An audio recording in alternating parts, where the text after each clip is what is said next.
morning, Tantra lovers. It's Asima here. I'm Tantra therapist and practitioner. I'm from Kerala. आज का विषय है women is the environment of sex. औरत जो होती है वो सेक्स का वातावरण है।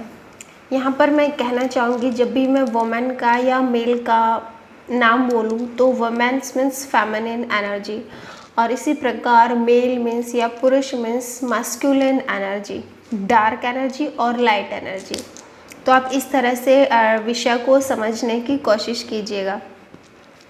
As a woman receives man inside of her, एक औरत जब अपने भीतर पुरुष की ऊर्जा को लेती है, it is woman who leads the way, ये औरत ही है, ये फेमिनिन एनर्जी ही है जो उसको आगे चलने के लिए रास्ता दिखाती है, पुरुष एनर्जी को लीड करती है, वो एनर्जी फेमिनिन एनर्जी है। The ambitions with the female body has a transforming effect upon the man that enters hers. और महिला जब अपने शरीर के भीतर उतरती है, प्रवेश करती है, तो वो मेल एनर्जी को भी रास्ता दिखाती है कि उसे किस डायरेक्शन में आगे बढ़ना है। और पुरुष एनर्जी का तो बहुत एक ट्रिमेंडस, एक बहुत अच्छे तरीके से चेंज या परिवर्तन पुरुष को अपने भीतर तब दिखता है जब वो फीमेल एनर्जी के साथ वर्क करता है या आगे की तरफ बढ़ता है। When a woman learns how to nourish a romance with her own body, जब एक फेमिनिन एनर्जी ये सीखती है कि कैसे वो ऑर्गेज़म के थ्रू या प्लेजर के थ्रू, आनंद के थ्रू अपने रोमांस को बढ़ा सकती है और उसमें कैसे गहरे उतर सकती है, she flowers in a breathtaking feminine quality, तो उसके भीतर बहुत सारी फेमिनिन क्वालिटी पैदा होती हैं। जो फीमेल की ऊर्जा है उसके अंदर बहुत सारी क्वालिटी, बहुत सारी चीज़ें ऐसी पैदा होती है जिससे उसका जो उमंग है, उत्साह है, जो उसका आनंद है वो बढ़ता है, और साथ साथ में जो मेल होता है उसका भी आनंद और ज़्यादा अराइज होता है, उसकी जो लिबिडो है, उसकी जो कामुकता है वो और ज़्यादा बढ़ती है, और ज़्यादा उसकी मेल एनर्जी वर्क करती है। Femininity arising through inner awareness is magically magnetic, और जो औरत, जो फीमेल या वुमेन अवेयर होती है, जो मेडिटेटिव होती है, जो तंत्र साधक होती है, वो इस चीज़ को बखूबी निभाती है क्योंकि वो विद अवेयरनेस इन चीज़ों को भोगती है या जीती है। तो उसमें एक मैग्नेटिक पावर होती है पुरुष एनर्जी को अपनी तरफ खींचने की।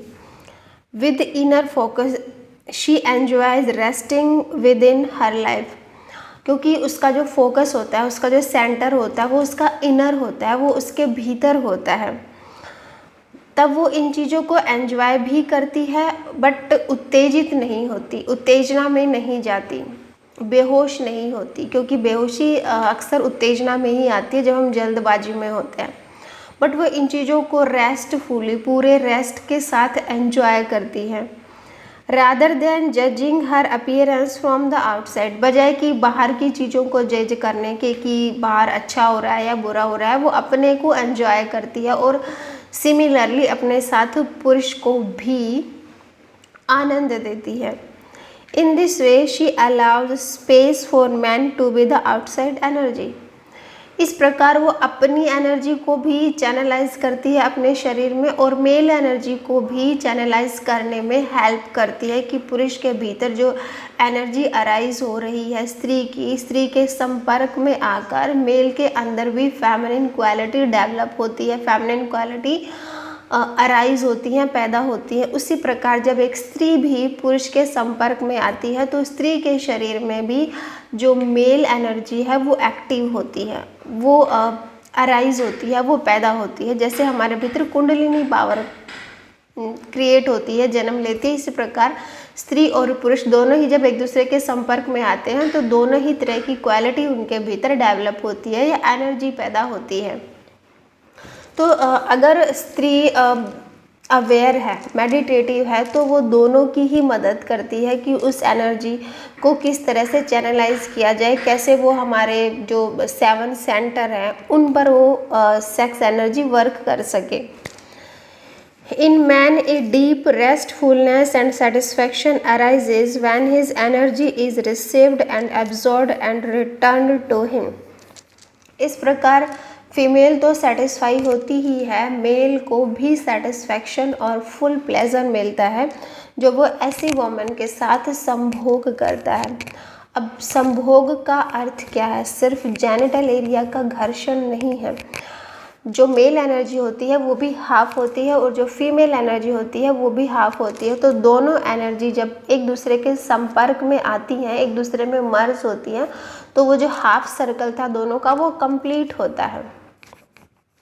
तो इसको अस्तित्व में संभोग बोला जाता है, या इसको अस्तित्व में यूनिवर्स में पेनिट्रेशन बोला जाता है, जब दो अपोजिट एनर्जी एक दूसरे के साथ मिलती हैं, मर्ज होती हैं। और जब इस तरह का वातावरण जहाँ पर भी होता है, जहाँ पर भी दो अपोजिट एनर्जी मिल रही हैं, वहीं पर फ्लावरेंस होती है। एक फूल तभी खिलता है जब दो एनर्जियों ने उसके पीछे वर्क किया हो, और वहीं पर जीवन उत्पन्न होता है, जीवन पैदा होता है जहाँ पर दो अपोजिट एनर्जी वर्क कर रही हो, एक दूसरे के साथ मर्ज हो रही हो, मिल रही हो, पिघल रही हो। उसी को पेनिट्रेशन या संभोग बोला जाता है स्पिरिचुअल लैंग्वेज में। तो ये था आज का विषय। थोड़ा सा डिफ़िकल्ट था बट मैंने समझाने की कोशिश करी। आई होप आप लोग आज का टॉपिक आप लोगों को पसंद आया होगा। पसंद आया हो तो चैनल सब्सक्राइब कर लीजिए।